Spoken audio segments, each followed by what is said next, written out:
Okay, so this is going to be the equation number 2.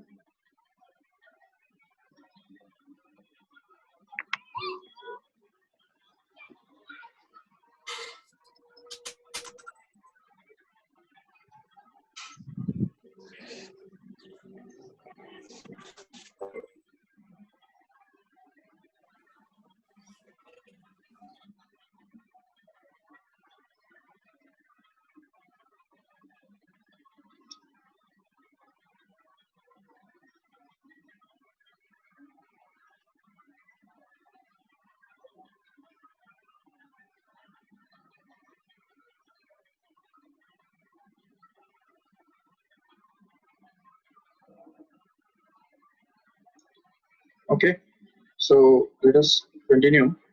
So this is the going to be the equation number 2 we can say. तो ये हमारा second equation बन गया. अभी हमको ये करना है इन दोनों इक्वेशंस का फिर से डिवीजन करना है. Just divide this equation number 1 by 2. तो अगर इन दोनों इक्वेशंस को डिवाइड करेंगे तो हमको यहाँ पे इस तरफ मिल जाएगा FC divide by mg and ये इस तरफ मिल जाएगा. ऊपर में न्यूमरेटर में हमको मिलेगा n into sine theta minus fs into cos theta which has to be equal to n into cos theta minus plus here it is fs into sin theta, and then we have to use the equation that is fs is equal to mu s into n, जो कि हमारा frictional force का condition है. Limiting force of static friction is given by this equation. So if we use it here, then we get this as fc. तो fc को भी हमको replace करना जरूरी होगा mv square upon r से. तो ये mv square upon r and that is to be divided by mg as it is, which is going to be equal to, here in the numerator it will be n sin theta minus fs, which is mu into n into cos theta, and that is to be divided by n cos theta plus here it is mu into n into sin theta again, and then we can just take n common and m cancel. तो ये m को अगर cancel कर देंगे तो next step में हमको ये मिल जाएगा आराम से v स्क्वायर अपॉन rg. ठीक है, तो ये बन गया हमारा v स्क्वायर अपॉन rg, और उस तरफ हमको मिलेगा n कॉमन लेने के बाद तो ये n गया बाहर. अंदर में ब्रैकेट में बच रहा है sine theta minus mu cos theta, और नीचे n कॉमन भी फिर से, और ब्रैकेट में बचेगा cos theta plus mu into sin theta, and then we can just cancel this n and get this v square upon rg. तो v square upon rg का जो वैल्यू है वो हमको सिंपली मिल जाएगा. अच्छा, अभी यहाँ पे हमको और एक बात करनी है, फिर से हमको यहाँ पे भी cos थीटा से डिवाइड करना है. So just divide numerator and denominator by cos theta. तो अगर cos थीटा से अगर डिवाइड कर देंगे दोनों को तो इससे हमको ये मिल जाएगा यहाँ पे v स्क्वायर अपॉन rg एक तरफ, और उस तरफ हमको मिलेगा, देखिए ठीक से, हर एक every term has to be divided by cos theta, so that this sin theta divided by cos theta is left here minus mu into cos theta divided by cos theta. No doubt. Here again it is cos theta divided by cos theta itself, and plus here it is going to be mu sin theta divided by cos theta as it is, so that we can say this cos theta will get cancelled and this cos theta will also get cancelled, and what we are left with is v square upon rg is going to be equal to, तो v square upon rg का value हमको मिलेगा simply यहाँ पे आएगा tan theta, तो tan theta minus mu and which is divided by, here it is 1 plus mu into cos theta. तो ये जो इक्वेशन है इसमें भी हम सपोज v स्क्वायर को अगर उस तरफ लेके जाते हैं, सॉरी rg को अगर उस तरफ लेके जाते हैं तो v स्क्वायर का वैल्यू हमको मिल जाएगा एक तरफ, जो बनेगा rg इनटू ब्रैकेट में आएगा tan theta minus mu the whole divide by 1 minus mu tan mu sorry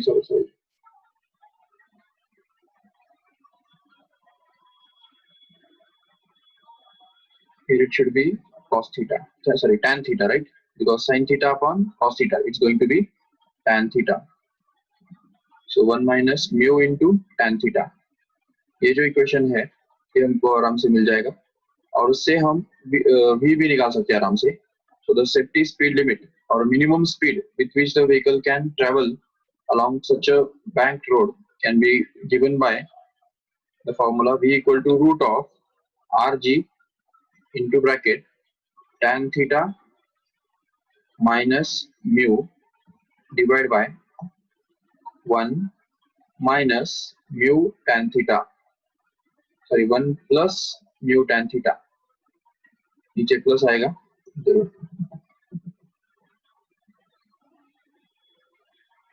so 1 plus mu tan theta, and this is going to be the final equation for minimum velocity. This is going to be the minimum velocity with which the vehicle can travel without sliding down, and that is the maximum velocity with which the vehicle can travel without sliding up. तो यहाँ पे जो vehicle है वो ऊपर तरफ slide करने वाला है, इसलिए फ्रिक्शनल फोर्स हमने यहाँ पे नीचे लिया था, नीचे के डायरेक्शन में लिया था. लेकिन इस वाले डेरिवेशन के अंदर the body is going to be travelling with a very slow speed, तो बहुत मिनिमम स्पीड से वो ट्रैवल कर रहा है. इसी के कारण हमको यहाँ पे ये बॉडी का जो स्लाइडिंग है वो डाउनवर्ड डायरेक्शन में होने वाला है, इसलिए फ्रिक्शनल फोर्स हमने यहाँ पे ऊपर तरफ ले लिया है इस तरह से. तो this is going to be the two derivations about the angle of banking. Now we'll move to the next topic, that is about the conical pendulum. See it here, conical pendulum. What do you mean by conical pendulum, and what is the period of conical pendulum, and how to find out the tension in the string in case of the conical pendulum? उसके लिए एक simple सा animation हम अभी देखना चाहेंगे. एक animation यहाँ पे देख लो. Suppose we have this.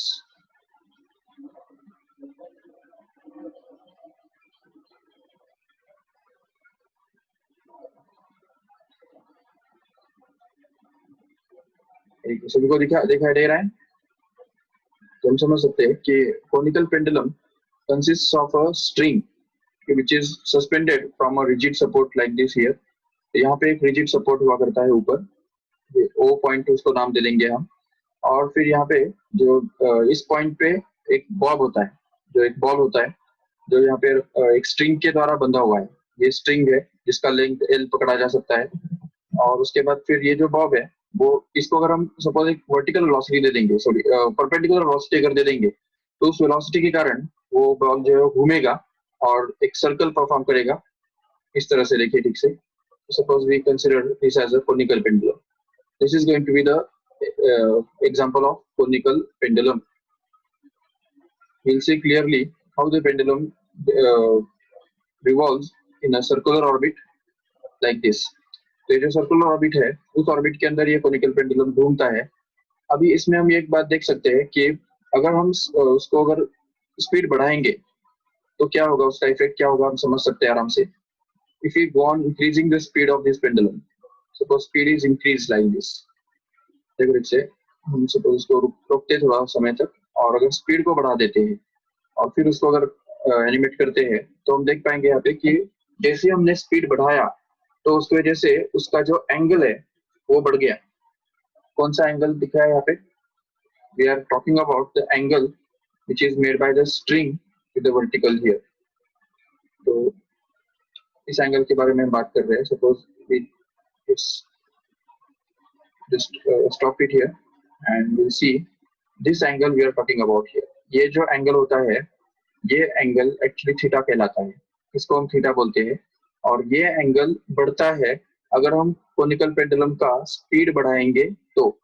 जैसा देखो यहाँ पे, ये जैसे हमने स्पीड बढ़ा दिया तो तुरंत एंगल जो है वो और बढ़ जाएगा, हम समझ सकते हैं और बढ़ जाएगा. और जितना जितना हम स्पीड बढ़ाते जाते हैं उतना उतना ये एंगल भी बढ़ता जाता है. एक पर्टिकुलर पॉइंट पे ऐसा भी हो सकता है कि वो बिल्कुल हॉरिजॉन्टल डायरेक्शन में ही सर्कुलर मोशन परफॉर्म करे. No doubt. लेकिन अगर हम सपोज उसका स्पीड थोड़ा कम करेंगे तो उसका एंगल जो है वो थोड़ा थोड़ा कम कम कम होता जाता है, और बहुत स्पीड कम करेंगे तो उसका एंगल बहुत कम हो जाता है। We can see here it's revolving like this. तो ये इस तरह से रिवॉल्व कर रहा है जहाँ पे एंगल बहुत ही कम है, तो ये होता रहता है। तो इसमें इसको बोलते हैं कोनिकल पेंडुलम। तो उसमें एक बात क्लियर देख रहे हैं यहाँ पे कि एक तीन चीजें यहाँ पे। एक है, देखिए ठीक से, एक है length of the string. Suppose ये जो कोनिकल पेंडुलम है उसका जो लेंथ है वो हम यहाँ पे दिखाएंगे, ये एल रहने वाला है। This is going to be the length of string, no doubt. And at the same time radius of circle is going to be this here. ये यहाँ पे रेडियस ऑफ सर्कल रहने वाला है, this is going to be the radius of circle. And at the same time height of the conical pendulum, ये है height of the conical pendulum. एक हमको समझना अच्छी तरह से कि height of the conical pendulum is defined as the distance between point of suspension, ये पॉइंट इसको हम ओ बोल देंगे, and the point where the centre of circle is present here, which is C denoted by. अगर इसको हम सी बोल देंगे तो ओ और सी के बीच में जो डिस्टेंस होता है इसको हम उसका हाइट बोलते हैं। Height of conical pendulum is going to be different than the length of the conical pendulum. Length अलग होता है, हाइट अलग होता है। जैसा कि क्लियर हम देख पा रहे हैं यहाँ पे, जैसे हमने वेलोसिटी बढ़ा दिया था, जैसे हम वेलोसिटी बढ़ाते हैं तो क्या होता है यहाँ पे, थीटा बढ़ता है। और जैसे ही थीटा बढ़ता है तो हम देख रहे हैं यहाँ पे height has been decreased. See clearly, height अभी अभी जो हाइट है वो यहाँ से लेके यहाँ तक ही है, क्योंकि centre of circle just moves up when we increase the speed of conical pendulum.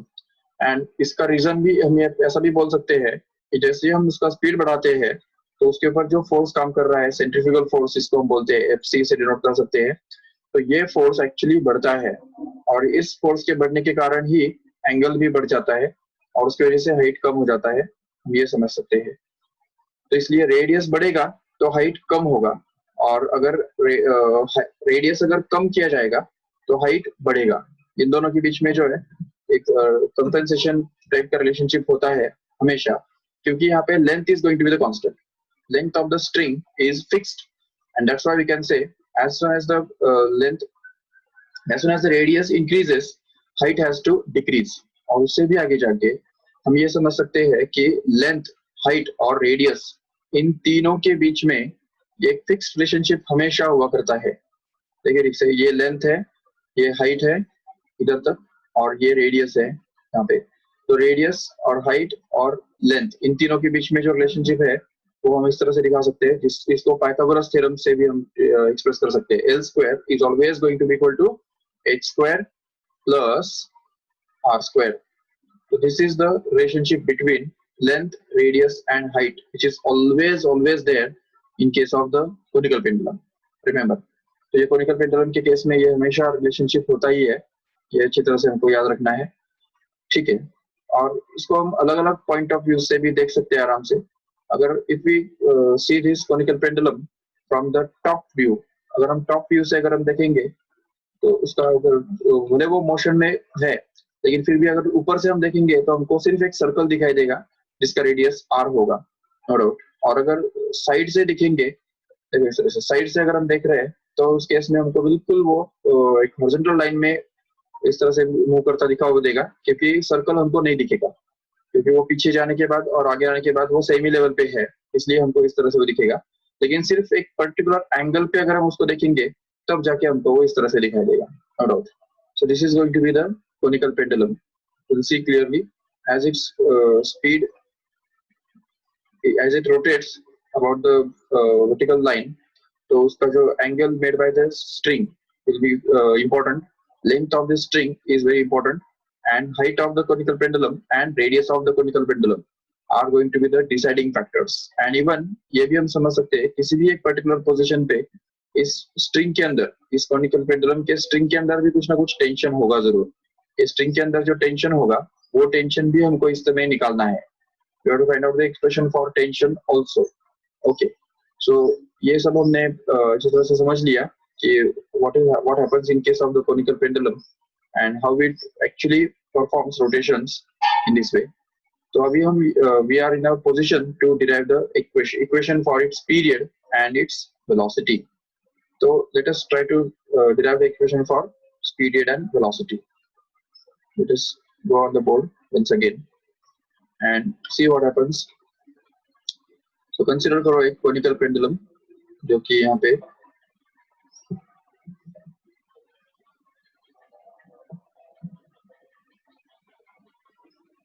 suppose this is a circle in which the conical pendulum is going to revolve, and suppose this is the point where the string is suspended, and suppose this is the center where the conical pendulum is center of circle, and suppose this is the height of conical pendulum. We'll draw it first, and then we'll draw the length of the conical pendulum like this, and suppose the radius of conical pendulum is here. ये conical pendulum का radius है, और उसके साथ साथ ये जो है वो point of support है. You can call it as O, right? इसको हम O बोल सकते हैं point of support को.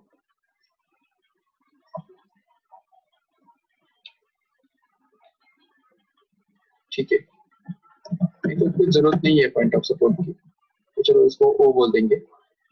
Now we'll see this string is of length L. String का जो length है उसको हम L मान लेते हैं. चलो, height of the conical pendulum is h, and suppose this angle made by the string with the vertical will be called as theta, and r is going to be the radius of this conical pendulum, and c is going to be the center of conical pendulum, and p is the position of this conical pendulum at any particular time of instant of time. Now if we consider the angles, the forces acting on this conical pendulum here, तो इस conical pendulum के ऊपर कौन से forces काम कर रहे हैं, तो अगर हम एक बार लिस्ट आउट करेंगे फटाफट तो हमको पता चलेगा. सबसे पहला फोर्स जो इस कोनिकल पेंडुलम पे काम कर रहा है वो है gravitational force, which is denoted by mg, which we know already. दूसरा फोर्स है tension in the string, which is directed along the string like this here. तो ये स्ट्रिंग के डायरेक्शन में वो काम कर रहा है, उसको हम बोलेंगे कि ये तो T डैश चलेगा. क्योंकि यहाँ पे एक बात हमको समझनी है कि हमको पीरियड ऑफ कोनिकल पेंडुलम का एक्सप्रेशन डिराइव करना है. To find out the period of conical pendulum, तो पीरियड का एक्सप्रेशन डिराइव करने के लिए उसको हमको t से डिनोट करना जरूरी है. So if t is reserved for period of conical pendulum, then we can not use this t for the tension, so we have to use some another letter for the tension. So let us take this t dash as a tension, या tension को और दूसरे किसी letter से भी हम denote कर सकते हैं, नो प्रॉब्लम. इस लेटर से डिनोट करना है, चलो F से डिनोट कर देंगे. चलो, because it's a force, so that's why we can denote it by F. या ठीक है, T dash is okay. T dash is going to be the tension in the string. And now we'll say the centrifugal force will also be acting on this conical pendulum, which is directed along the radius away from the center. So this is going to be the centrifugal force which is acting on it this way. तो अभी ये तीन forces यहाँ पे काम कर रहे हैं, देखो ठीक से. एक तो mg, दूसरा टेंशन इन द स्ट्रिंग, और तीसरा सेंट्रीफ्यूगल फोर्स.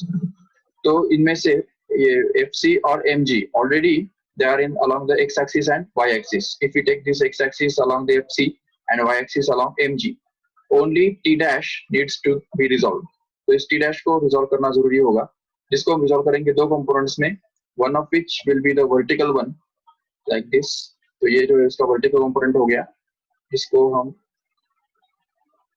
बोल देंगे. अभी देखो यहाँ पे अगर ये थीटा है, ये एंगल अगर थीटा है, तो ये एंगल भी ऑब्वियसली थीटा होगा, जस्ट क्योंकि ये दोनों जो है वर्टिकली अपोजिट अल्टरनेट एंगल्स है. तो अल्टरनेट एंगल्स होने की वजह से ये भी थीटा बन जाएगा, और अगर ये थीटा बन जाए तो ये टी डैश होने से ये जो है ये हमारा T dash into cos theta बन जाएगा, T dash into cos theta. और फिर इसका जो दूसरा कंपोनेंट है हमारे पास जो कि हॉरिजॉन्टल के अलॉन्ग है, तो उसको हम भी डिनोट कर देंगे यहाँ पे. ये है उसका हॉरिजॉन्टल कंपोनेंट जो कि टी डैश साइन थीटा से डिनोट किया जाएगा. तो this is going to be our T dash sine theta. Okay, and now we'll apply the conditions of equilibrium on this conical pendulum. तो इसके ऊपर अगर हम कंडीशन ऑफ इक्विलिब्रियम अप्लाई करते हैं तो हमको ये मिलेगा t dash cos theta has to be balanced by mg, and at the same time fc has to be balanced by this t dash sin theta. So if you first of all use this equation, fc, that is the centrifugal force, is going to be equal to t dash sin theta, this equation number 1, and at the same time this t dash cos theta is going to be equal to mg. So we can write that mg is going to be equal to t dash into cos theta. तो अगर हम ये equation number 2 बोल देंगे इसको, then we can just divide. So divide the equation number 1 by 2. What we get is fc upon mg is equal to t dash sin theta upon t dash cos theta. तो ये हमको मिल रहा है. अभी इसमें ये भी हम देख सकते हैं t dash can get cancelled. ये t dash को अगर हम कैंसिल कर देंगे तो इस तरफ हमको मिलेगा यहाँ पे mv square upon r divided by mg, and उस तरफ मिलेगा t dash कैंसिल होके sin theta upon cos theta simply, which is simply going to be tan theta, and hence we can get this as tan theta. तो यहाँ से हमको मिल रहा है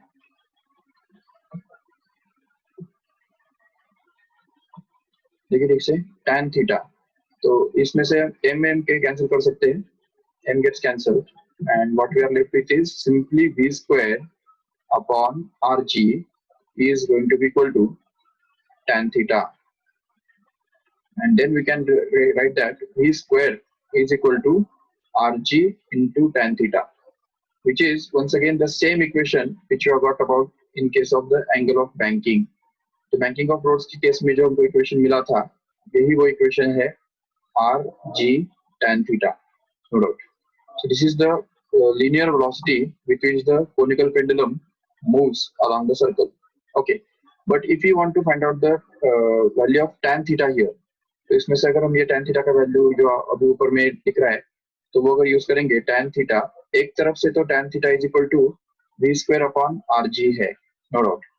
लेकिन at the same time if we see this triangle, तो इस triangle की तरफ अगर हम देखते हैं तो पता चलता है कि इस ट्रायंगल में देखो ठीक से ये थीटा का ऑपोजिट साइड है r और उसका एडजेसेंट साइड है h, and we know already that tan theta is defined basically. तो tan theta is defined as opposite side upon adjacent side. The opposite side is r here and adjacent side is h here. So if we equate these two values of tan theta, then we can get this as v square upon rg is equal to r upon h. So that we can get this as v square is equal to, इस तरफ आएगा r square g upon h simply, and then we can take the square root here and get this as v is equal to r square का square root आ जाएगा r, और ये आ जाएगा पूरा root के अंदर जो कि root of g upon h. And now if we equate this with v is equal to r omega, जैसा कि हमको पता है v is equal to r into omega हुआ करता है. तो अगर हम ये यूज करेंगे यहाँ पे तो हमको ये मिलेगा omega is equal to root of g by h, and this is going to be the formula for angular velocity. Once we get the angular velocity, we can get the period of conical pendulum also. The period of conical pendulum, that is t, can be written to be equal to 2 pi by omega, and hence we can write this as, so ये बन जाएगा 2 pi upon root of g by h, and if we simplify this further, we get this 2 pi into root of h by g, where h is the height of conical pendulum. तो ये जो equation है t is equal to 2 pi root h by g is going to be the formula for conical pendulum, period of conical pendulum. But as we can see here that h जो है, h और r इन दोनों के बीच में भी कुछ relationship है जो कि देखा जा सकता है आराम से. तो h को हम लिख सकते हैं h और l, इन दोनों के बीच में क्या रिलेशनशिप है तो हम देख सकते हैं h upon l is going to be the adjacent side upon hypotenuse side of this theta, and we know that adjacent upon hypotenuse मतलब cos theta. तो इसको अगर हम cos थीटा लिख देंगे तो हमको ये मिल जाएगा h is equal to L into cos theta. And at the same time, R can also be expressed in terms of L because R is going to be the opposite side of this theta and L is going to be the hypotenuse. So what you can say is R upon L will actually be equal to L sine, R upon L is going to be sine theta, which gives that R is equal to L sine theta. तो ये भी हमको equation अच्छी तरह से याद रखने हैं दोनों, जिसमें से h के बदले L cos थीटा ये अगर हमने यूज किया फाइनल इक्वेशन के अंदर तो हम देख सकेंगे आराम से कि t का जो है और एक फॉर्मूला हमको मिल जाएगा 2 pi into root of h के बदले हम रिप्लेस कर देंगे L cos theta. So this is L cos theta upon G. So this is going to be the full and final formula for finding the period of conical pendulum. Remember. So and even एक और एक बात यहाँ पे हम समझनी है कि FC के बदले हमने यहाँ पे mv square upon r डाल दिया, no doubt. But that is not the only option. We can also do one thing. We can just use this FC. FC के बदले अगर हम mr omega square डाल देंगे ना तो भी एक बहुत इंपॉर्टेंट बात हम समझ सकते हैं यहाँ पे कि FC के बदले इसके नेक्स्ट स्टेप में हमको क्या मिलता था, देखो ठीक से, अगर हम FC के बदले mr ओमेगा स्क्वायर डालते थे तो हमको ये नेक्स्ट स्टेप में मिलता था mr omega square upon mg and that is going to be equal to sin theta upon cos theta, no doubt, because t dash is going to get cancelled. So sin theta upon cos theta ये हमको मिल गया. अभी इसमें से अगर m कौन से cancel कर देंगे तो हमको मिल जाएगा r omega square upon g is going to be equal to tan theta, and at the same time we can equate this tan theta. तो tan theta का जो वैल्यू हमने यहाँ पे डिराइव किया था जो कि हमको पता है ऑलरेडी r अपॉन h होता है, तो ये अगर हम यहाँ पे एज इट इज कॉपी करेंगे फिर से तो हम देख सकेंगे आराम से कि tan theta from the triangle can be found to be equal to r upon h. So if we equate the values of tan theta from both of these equations here, ये इक्वेशन और ये equation दोनों में से जो tan theta का value हमको मिल रहा है वो अगर हम इक्वेट करेंगे तो हमको मिलेगा r omega square, r into omega square upon g is going to be equal to r upon h. No doubt.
Okay, sorry.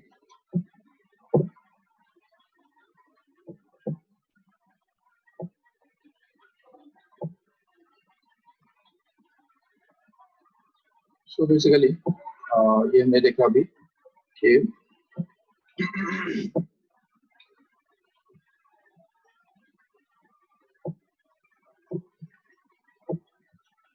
ठीक है, so r equal to L sine theta ये हमने देखा, और इसमें ये जो इक्वेशन हमने यूज किया कि r omega square upon g is equal to r upon h, जो कि tan थीटा के वैल्यूज इक्वेट करने से हमको मिला। अभी इसमें से हम r कैंसिल कर सकते हैं दोनों तरफ से, और डायरेक्टली हमको ओमेगा स्क्वायर मिल जाएगा नेगेटिव से। Omega square will be actually equal to g by h which is already obtained here.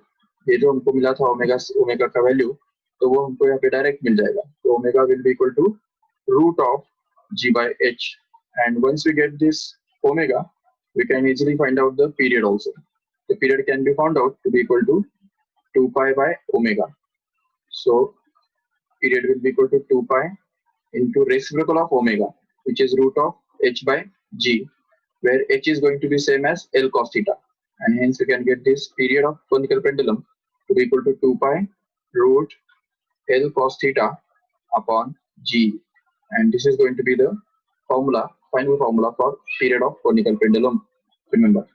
And tension in the string can easily be found out by using these two equations which we have already derived in the start. तो starting में जो ये equation हमने derive किया था, तो उससे हमको tension मिल जाएगा।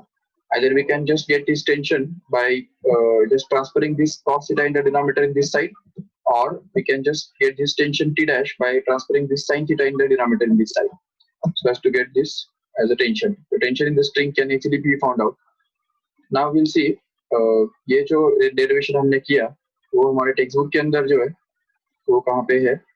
तो ये तो हमने देखा maximum and minimum safety speed. देखिए यहाँ पे हमने पहले वाला जो डेरिवेशन किया था, तो ये जो इक्वेशन है ये इक्वेशन हमारा एक्चुअली ये जो इक्वेशन हमने डेरिव किया मिनिमम वेलोसिटी का, वो हमने बाद में किया। और जो हमने ये जो इक्वेशन है मैक्सिमम स्पीड वाला, ये मैक्सिमम स्पीड का इक्वेशन है जो कि हमने पहले किया था, ठीक है ना। तो सिर्फ ऑर्डर उल्टा है, वो उतना याद रखो ठीक से, नहीं तो उल्टा पुल्टा नहीं होना चाहिए। This is the equation for maximum speed and this is the equation for minimum speed when the vehicle travels along the bank road. और उसके बाद हमने ये देखा कोनिकल पेंडुलम के बारे में। तो कोनिकल पेंडुलम का जो ये जो डेरिवेशन है उसका जो रिजल्ट हमारे पास है, the period of conical pendulum, ये जो हमने यहाँ पे देखा period of conical pendulum is always equal to 2 pi into root of L cos theta upon g. So this equation of conical pendulum, period of conical pendulum, can be derived in this way. तो यहाँ पे जो हमने किया तो इससे हमको ये derive करने को मिलता है याद रखो ठीक से। So this is all about the period of conical pendulum, and there are some numericals also. You can just try it at home, and then next time we can start with the vertical circular motion. तो ये जो next part है इस chapter के अंदर vertical circular motion के बारे में, वो हम नेक्स्ट टाइम उसके बारे में डिस्कस करेंगे। ओके, तो यहाँ पे ये लेक्चर यहाँ पे हम डिक्लेयर करते हैं कि खत्म होता है। सो अगर उसमें कुछ डाउट है, जो भी हमने जितना भी किया उसके अंदर अगर आपको कुछ पूछना है तो आप पूछ सकते हो आराम से।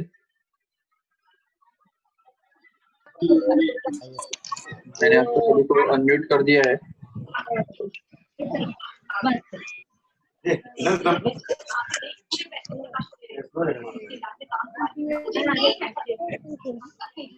कोई डाउट नहीं है? ठीक है, तो ये सब रिवाइज करके रखो so that we can continue with the next topic, the next lecture. Thank you all of you for attending the lecture. Thank you.